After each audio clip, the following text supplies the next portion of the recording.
we moved out by the lake that was James Irvine's personal fishing lake. And that's the old original James Irvine. We would watch the lake for trespassers. James Irvine, he wanted it for his personal use. Now they did allow the Irvine executives to come duck hunting every season.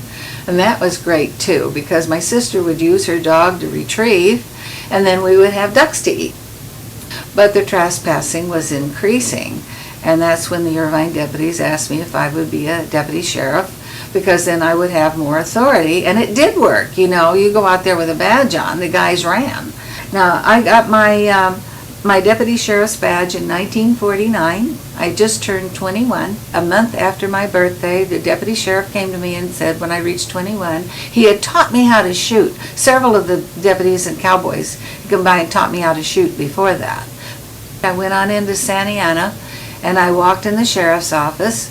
Now remember, I had no training other than the deputies out in the field. I didn't have to go to classes, and of course I didn't have to wear a uniform because really I was a special deputy for the Irvine Company.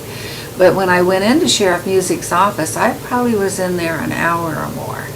And I'm telling you, a more wonderful man couldn't be, because here I am, the first woman, apparently, because as far as I know, there was no other women in the sheriff's office. And he questioned me, he really grilled me in a wonderful way, but a stern way, and asked my different opinions about everything. As he handed me my badge, he said, "Now, you are a regular deputy." He said, "You're doing this for the Irvine Company, but you are a regular deputy." And he said, "If I ever need you, you will be on call." And you know, it was pretty unusual for a 21-year-old that actually had no training in the law enforcement to have him hand me a real badge. Then I had to go buy another gun. My first gun, which I learned to practice with, was a target pistol. It was a Smith & Wesson .22 long barrel. And my pictures actually have that on there. And I put it in my holster, and every time I got on the horse, it was so big it kept getting in the way. So I told my mom, I don't know where she got the money. I said, I've got to have a smaller gun. And so we went into town, the gun store. My mom went with me, and she helped me buy a .32 Smith & Wesson short barrel, which fitted better on the horse. I see how wonderful my mom was, because she felt this might be my future.